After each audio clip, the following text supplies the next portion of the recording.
Hi guys, welcome to today's video. Today we're talking about what it's like having a camera and using a camera with a very high shutter count. What are the things you've got to be careful of? Is there a decrease in quality of the imagery?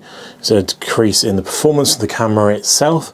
So what we're going to do is we're going to use as my basis for this video is my 1DX Mark 1. This is now at 750,000 shutters, so it's almost double the 400,000 recommended by Canon on this system. So what we're going to do is I'm going to show you some of the photos I've taken recently over the last year or so with this camera. It's not one of my main fleet cameras anymore, it's one I just pick up occasionally, mainly for videos, but I am trying to get this to 1 million shutters just to see if it will get there. So I pick it up occasionally just to see what it can do still, and to get some more shutters on the bank with it. But what we're going to do is we're going to look at 4 photos I've taken recently in different conditions with this camera itself, and then I'll talk to you about some things you've noticed with the camera, some things if you do notice anything at all, and what you've got to be careful of moving forward. So let's get into those images right now.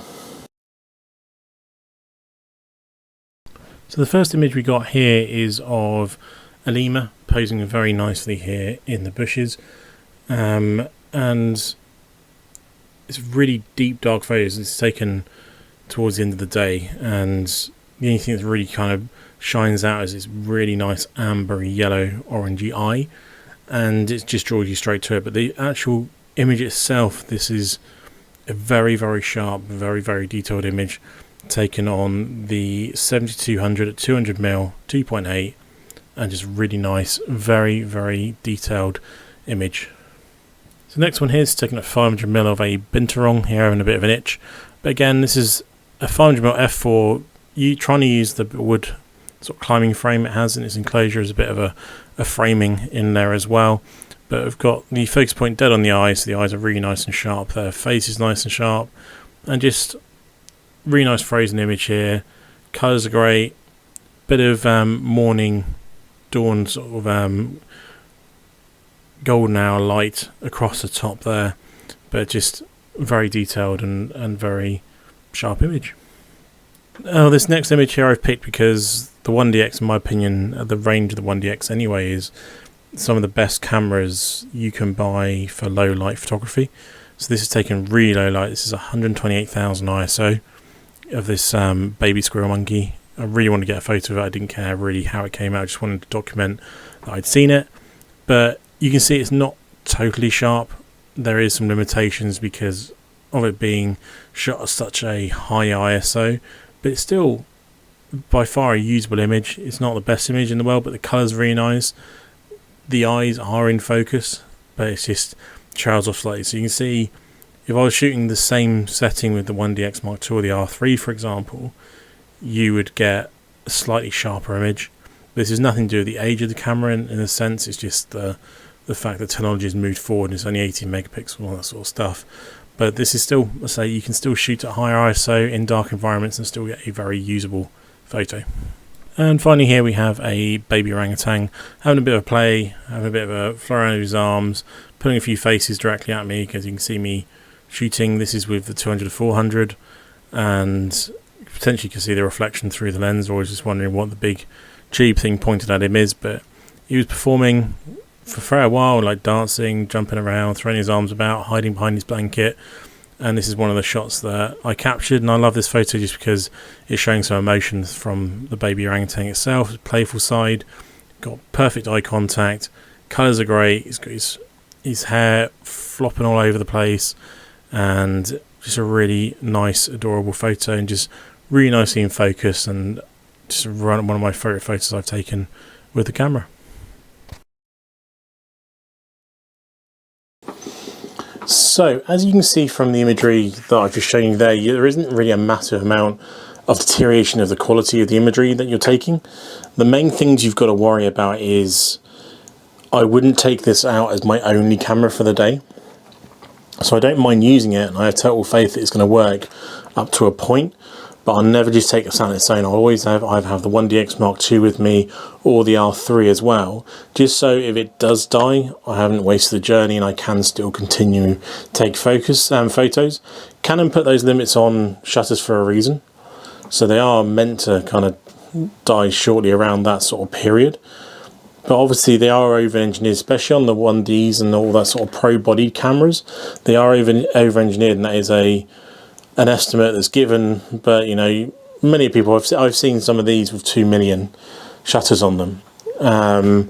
So as long as you look after your camera, and as long as you don't drop it and throw it around and stuff like that, it will surpass the recommended. There's a lot of things I get questioned of with like 7Ds and stuff, because their recommended is like 250,000, so it's a lot less. And I can get, one year I took well over 100,000 photos one year, so I'd have 2 years of usage of a 7D before I've already passed the recommended shutter usage. Now with those, say, if I know I'm going to take a lot of photos with that camera, I'll try and buy something a little bit lower shutter. With the 1Ds, I always sort of have a cap in my head of 100,000. So anything under 100,000 I'm happy to buy. Anything over that, unless it's a very good price, I won't probably buy it. Same with the 7D. So if I was going to buy a 7D, I'd probably look at around 50,000-60,000 shutters. And anything over that, I'd be leaving it, because I know how many photos I take in a year. So you got to look at that and go, if you're only taking 10,000 photos a year and you're going to look after the camera, you're going to have potentially 20 years of usage of that 7D. So it's all very relative. Another thing you got to think of, are you using it for paid work? Now, if you're using it for paid work, then you'll want something pretty much zero shutters if you're buying second hand. So you've got the full usage, and there's not to say that even buying those lower shutters, the shutter won't fail early. Some people have the shutters fail really early, you know. So leading on from that, it's worth considering that the 1DX is not serviceable by Canon themselves anymore. There are a few people who can still change the shutter, but that's obviously for as long as they can still get the shutters from service centres to then repair the camera. So you've got to think of things like that as well. So I know full well that when this camera does eventually die, I'll have to buy another 1DX, because to be honest, the costing itself even as well, it's probably going to be £250-300 to replace a shutter in this camera. You can buy them with 200,000 shutters on them for around £400-500 now. So at that point, you then just go and buy another, arguably probably better condition one. This one's been battered around a bit, and say it's done so many shutters now, it's been around a very long time and done a lot of photos. So there are a lot of elements that is worth thinking about.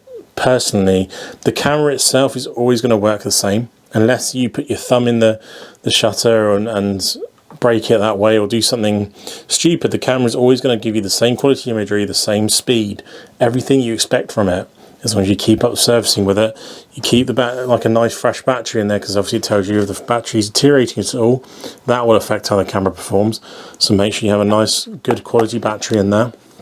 If it's not from Canon, Duracell make replacement batteries for these, you know, so you can get third-party ones that you should be able to trust as well.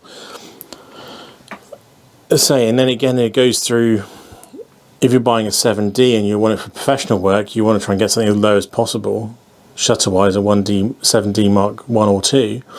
I believe they still service 7D Mark 2, but that won't be forever. That will only be for another couple of years. With this R7 Mark II coming out shortly, they'll completely start removing all these DSLRs from their service catalogue. You know, and all you'll have on there soon will be the 90D, the 5D Mark IV, 6D Mark II, and the 1DX Mark III. That'll be the 4 cameras, DSLRs, that they'll still service very soon, because they'll be concentrating on trying to just do the mirrorless stuff. So it's definitely worth considering what you're going to be doing with the camera, for sure. So for me, I don't do paid work apart from YouTube. And my YouTube stuff I do is reviewing older kit, so it doesn't matter about buying the stuff. I've got a 1D Mark 1 over 20 years old that still works absolutely perfectly the day it's out of the factory. You know, so I buy these cameras and everything so I can review them, not because I'm getting paid physical work. If I was doing a paid job, I'd take the R3 and the 1DX Mark II. And I'd have both cameras. I'd mainly use the R3 and then have the 1DX Mark II as a backup with a secondary lens on it, and not worry about anything during the day. And as I say, nothing to say even those cameras, like my R3 could break halfway through a shoot, but I've still got the 1DX Mark II, and the odds of 2 cameras going in one shoot are very low, especially these pro bodies which are designed to go through pretty much any environment. I've been out shooting photos for 8 hours in a day in torrential rain with only a cover on my lens and the camera like a little bit covered by the lens cover but not fully covered, and it's been absolutely fine. Within the next day, it's not even got any water ingress in it at all. There's no steaming up of any of the screens or anything. It's just very well and works very well. So things like that to consider as well, because if you know you're going to be doing work that involves you being outside, you need to make sure you get one of these weatherproof cameras.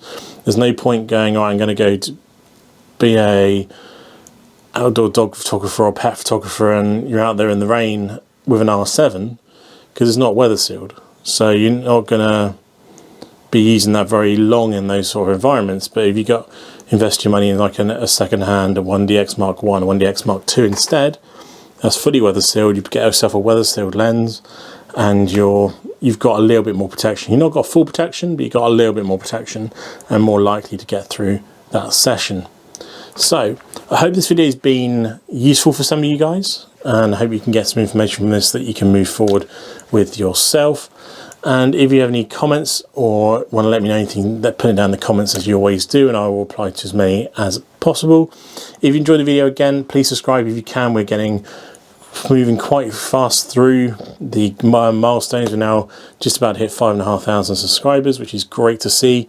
And let's see if we can get to as close to 10,000 as we can before the end of the year. So thank you for always, guys. Catch you in the next one. See you again soon. Goodbye.